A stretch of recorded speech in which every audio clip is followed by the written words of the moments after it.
Commissioner Veerapandian వెల్లడించారు. వివిధ ప్రాంతాల నుండి సేకరించిన 11 నీటి నమూనాల్లో ఈ బ్యాక్టీరియా ఆనవాళ్లు కనిపించాయని, ఇదే అతిసార ప్రబలడానికి ముఖ్య కారణమని వివరించారు.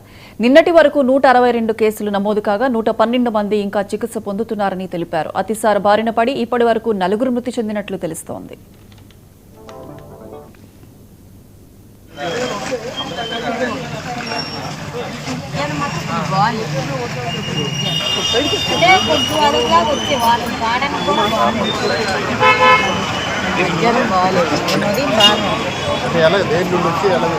అంటే వాసనలాగా వచ్చేసింది. అంటే మందు కలుపుకుంటారు కదా, అలా కలుపుకున్నాం.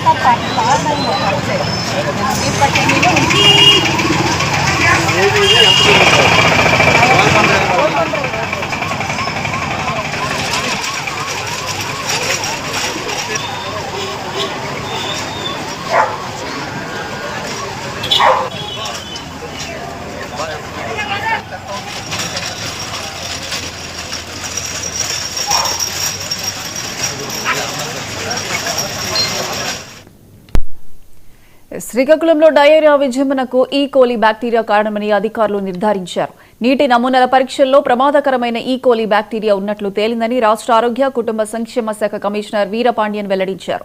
వివిధ ప్రాంతాల నుండి సేకరించిన 11 నీటి నమూనాల్లో ఈ బ్యాక్టీరియా ఆనవాళ్లు కనిపించాయని, ఇదే అతిసార ప్రబలడానికి ముఖ్య కారణమని వివరించారు. ఇక దీనికి సంబంధించి పూర్తి అప్డేట్స్ మా ప్రతినిధి శరత్ ఫోన్ లైన్లో అందిస్తారు. శరత్,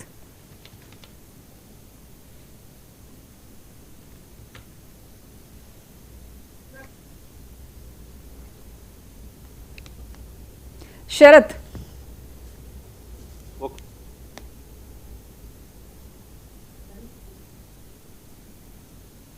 ఓకే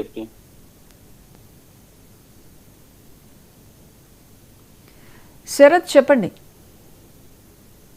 ప్రియాంక, శ్రీకాకుళం జిల్లా కేంద్రంలో అయితే డయేరియా ప్రబలింది. డయేరియా ప్రబలి ఒక వ్యక్తి అయితే మృతి చెందాడని చెప్పేసి అయితే అధికారులు నిర్ధారించారు. ప్రస్తుతానికైతే శ్రీకాకుళం జిల్లాలో డయేరియా అయితే అదుపులోకి వచ్చిందని చెప్పుకోవచ్చు. ముఖ్యంగా చూసుకుంటే నిన్న హెల్త్ కమిషనర్, ఎవరైతే కుటుంబ సంక్షేమ ఆరోగ్య సంక్షేమ శాఖ కమిషనర్ ఉన్నారో ఆయన వీరపాండ్యన్ నిన్నను జిల్లా కేంద్రంలో పర్యటించడం జరిగింది.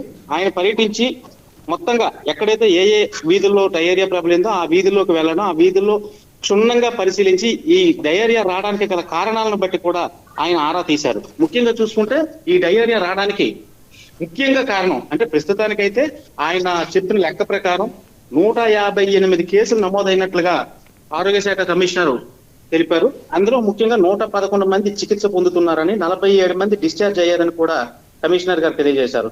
అయితే ఏదైతే ఈ డయేరియా ప్రబలిందో ఈ డయేరియాకు సంబంధించి 11 నమూనాలు తీశారు. 11 నమూనాలను కూడా అధికారులు పైకి పంపించారు. వాటిలో ఏముంది, అసలు ఈ డయేరియా రావడానికి ప్రబలడానికి గల కారణాలను అయితే ఆరా తీశారు. అయితే నిన్నటింటికి అయితే కమిషనర్ గారు చెప్పడం జరిగింది, ఈ కోలి అనే బ్యాక్టీరియా ఉన్నట్లుగా గుర్తించామని చెప్పారు. ఈ కోలి బ్యాక్టీరియా అతి ప్రమాదకరమైనదని, ఈ బ్యాక్టీరియా వలన ఈ డయేరియా సోకిందని చెప్పేసి అయితే నిర్ధారించారు అధికారులు. ప్రియాంక, ముఖ్యంగా చూసుకుంటే శ్రీకాకుళం జిల్లాలోకి సంబంధించి ఏవైతే తాగునీటి పైప్ లైన్లు వీధుల్లోకి వెళ్తున్నాయో ఆ పైప్ లైన్లు ఎక్కడ పడితే అక్కడ కట్ చేసేసి అనధికారికంగా లైన్లు వేయటం, వాటికి బోర్లు బిగించుకోవడం, వాళ్ళని ట్యాంకుల ద్వారా పైకి ఎక్కించుకోవడంతోనే ఈ అతిసారం ప్రబలిందని, ముఖ్యంగా అక్కడ ఏదైతే పరిసరాలు పరిశుభ్రత లేదో, ఈ కాలువల్లో మురికి నీరు తీయటం లేదు, వీళ్ళు పైప్ లైన్లు ఎక్కడైతే అక్రమంగా తవ్వారో వాటిలోకి ఈ పారిశుద్ధ్యం అక్రమంగా వెళ్ళటం, దాంట్లోనే అక్రమంగా తవ్వుకున్న కొలాయిల్లోకి ఈ పారిశుద్ధ్యం వాటర్ వెళ్ళి దాని ద్వారా కలుషితమైందని చెప్పేసి అయితే చెబుతున్నారు. ముఖ్యంగా ఎక్కడైనా సరే ఈ అక్రమ కొలాయిలు ఎక్కడెక్కడ ఉన్నాయో వాటిని అందరినీ తొలగించాలి, వాటికి సంబంధించి కొలాయిల నుంచి పైకెక్కించుకునే మోటార్లు కూడా తొలగించాలని చెప్పేసి అయితే అధికారులు చెబుతున్నారు. Priyanka, right Sharath, thank you.